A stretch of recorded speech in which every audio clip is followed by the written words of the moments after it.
Hello friends, welcome to the channel. Today we are going to cover one more play under the category of American drama MEG 17, Raisin in the Sun by Lorraine Hansberry.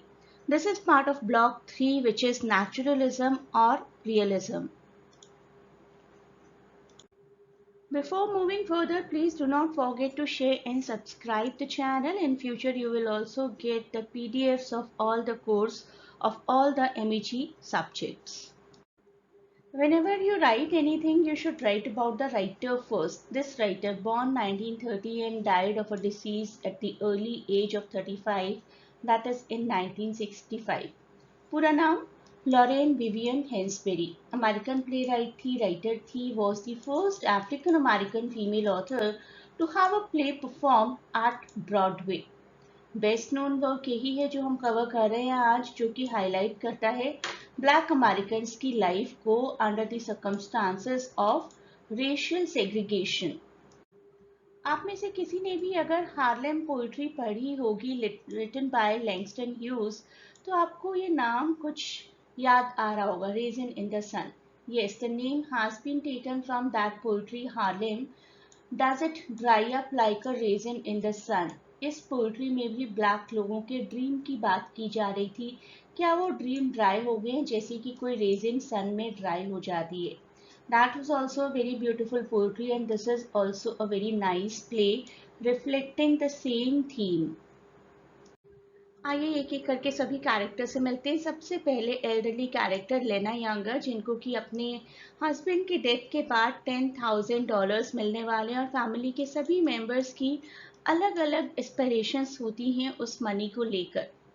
लेना younger चाहती हैं कि एक अच्छी better locality में shift किया जाए with the help of this money. Walter Younger अपना एक बिजनेस शुरू करना चाहते हैं। Ruth is the wife of Walter. Beneatha is the sister of Walter, जो कि मेडिसिन फील्ड में प्रैक्टिस करना चाहती हैं। Travis Younger is the son of Walter and Ruth. और एक है मिस्टर कार्ल, जो कि रिप्रेजेंट करते हैं racism of white American society. मानते हैं कि वो रेसिस्ट नहीं है, लेकिन कहीं ना कहीं उनके एक्शंस जो हैं वो रेसिज्म को ही रिप्रेजेंट करते हैं। किस तरीके से, that we will understand in the whole play. Walter and Ruth Younger, along with their son Travis, live in a very run-down two-bedroom apartment in Chicago's South Side. Struggle कर रहे हैं poverty के साथ।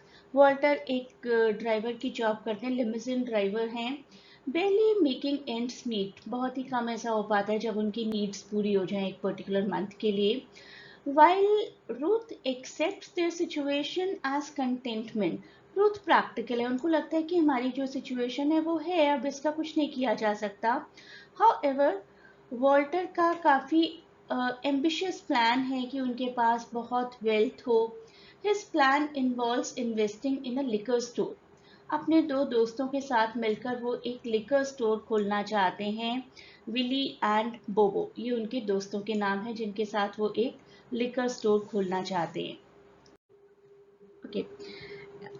During the play, Walter and Benetha's father has passed away, leaving Mama $10,000 life insurance cheque. अब सबके अपने अपने aspirations है उस चेक को लेकर। Walter feels entitled to the money because he wants to open a liquor shop, but mama जो कि काफ़ी रिलीजियस हैं, she is against alcohol. Ironically she asserts her authority over the money, कि मेरी मनी है, मैं अपने हिसाब से इस्तेमाल करूँगी।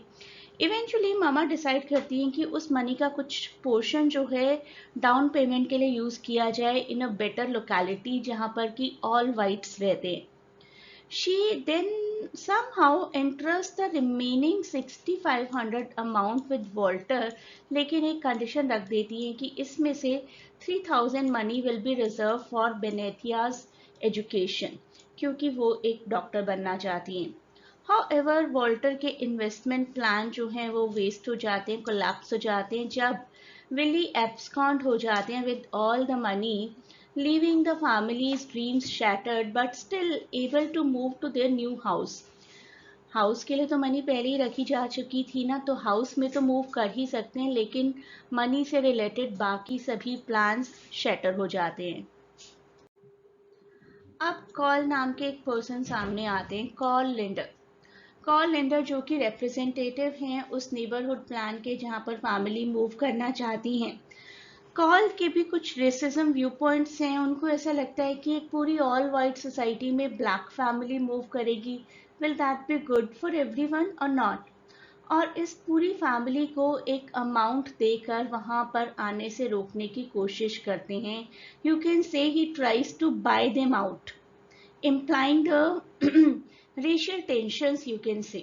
He is not completely a racist person, लेकिन उनको लगता है कि ऐसे अमेलगमेशन होने से रेसिज्म टेंशन आ सकती हैं, तो पूरी फैमिली को रोकते हैं, उनको मनी ऑफर करते हैं वहां ना आने के लिए।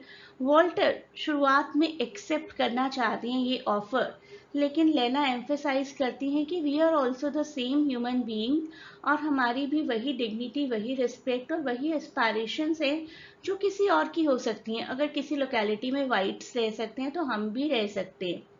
लेना emphasizes that dignity cannot be sacrificed for money. Meanwhile Beneatha की लाइफ में दो लोग आते हैं।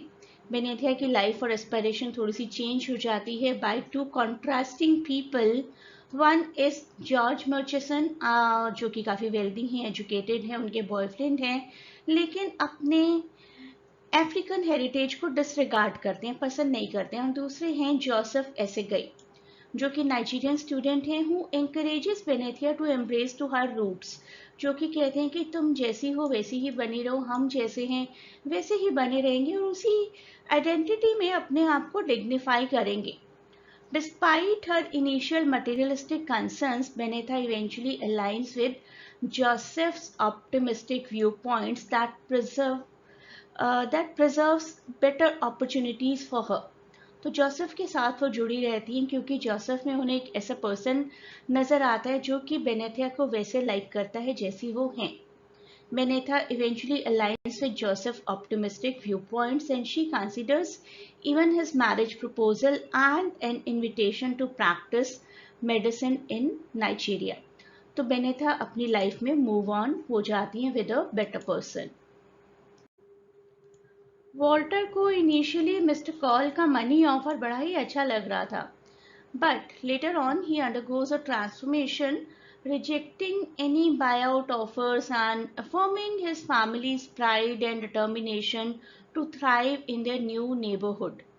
अगर वो ऑफर एक्सेप्ट कर लेते तो ऐसा होता कि यस, वाइट्स के साथ कभी भी ब्लैक्स अमेलगमेट नहीं हो सकते, हमेशा सेग्रीगेशन रहेगा।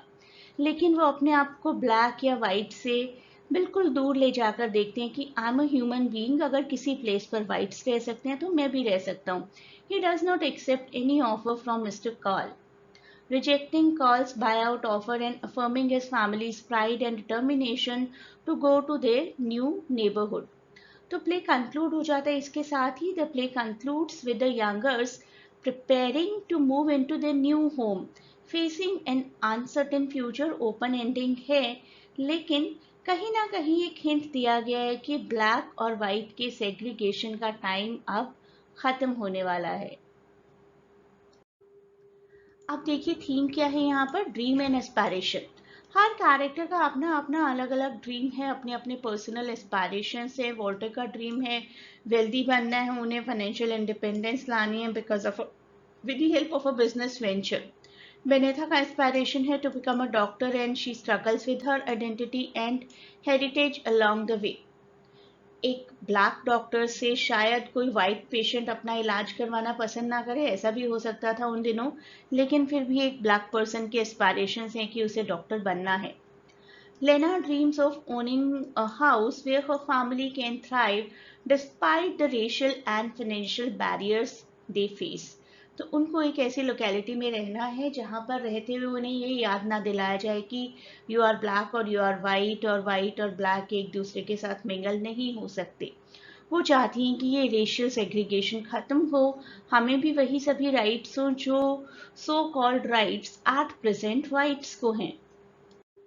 प्ले में उस वक्त का अमेरिका दिखाया गया है जबकि बहुत डिस्क्रिमिनेशन और रेशियल सेग्रीगेशन होता था, although not on paper, but लोगों के दिमाग से अभी तक नहीं गया था।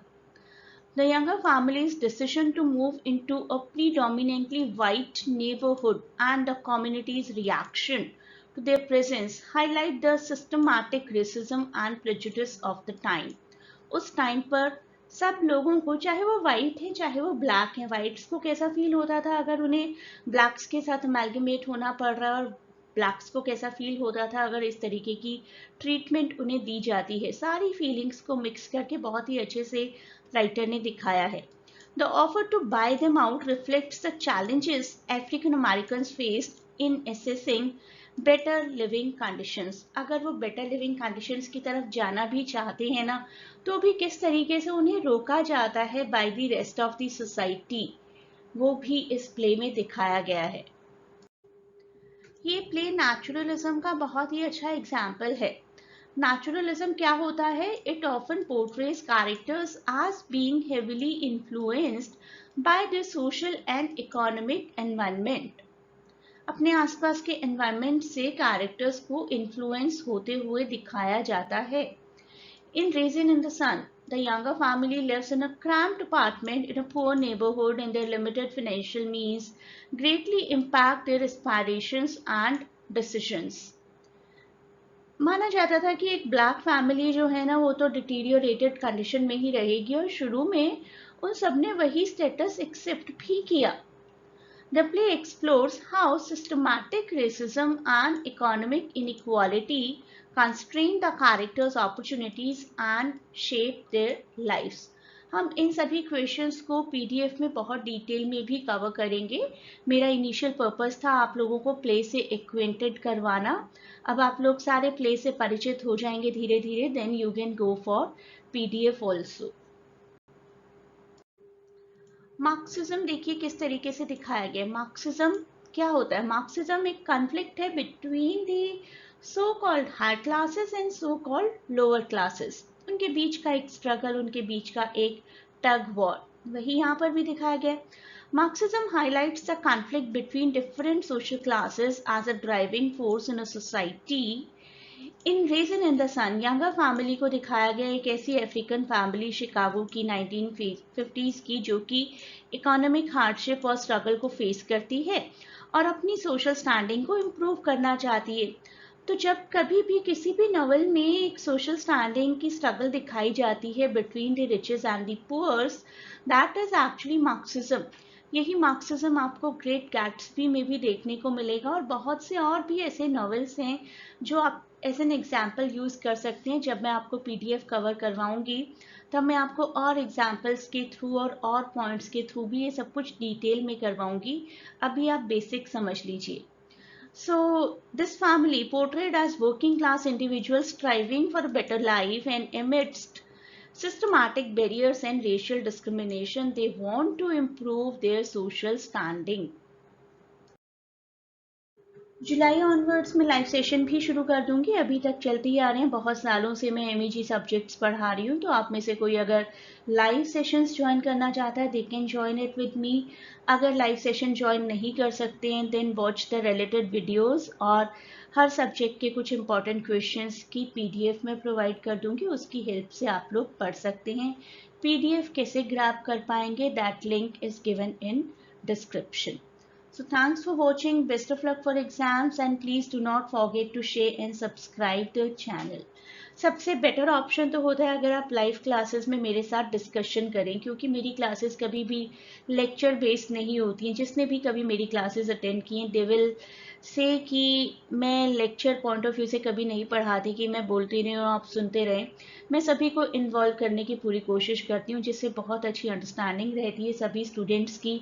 बट पिछले कुछ टाइम से मेरे पास रिक्वेस्ट्स आ रही हैं कि हम लोग वर्किंग हैं और लाइव सेशंस अटेंड नहीं कर सकते हैं, तो please do something in this area. तो आई हैव डिसाइडेड कि I will make certain videos, और उसके बाद मैं कुछ इंपॉर्टेंट क्वेश्चंस के आप लोगों को पीडीएफ प्रोवाइड कर दूंगी specifically for those who are working. I hope कि इस एक्सपेरिमेंट का भी आपको बेनिफिट होगा। बहुत सालों से आपको मेरे लाइव सेशंस का बेनिफिट मिल रहा है। लाइव सेशंस भी कंटिन्यू रहेंगे, जो लोग भी लाइव सेशंस को ज्वाइन करना चाहते हैं। तो आप क्लासेस को ज्वाइन करना चाहते हैं तो भी एक लिंक गिवन है, अगर आप PDF ग्रैब करना चाहते हैं उसका भी लिंक गिवन है. A great good luck to all of you whomsoever is appearing for these examination.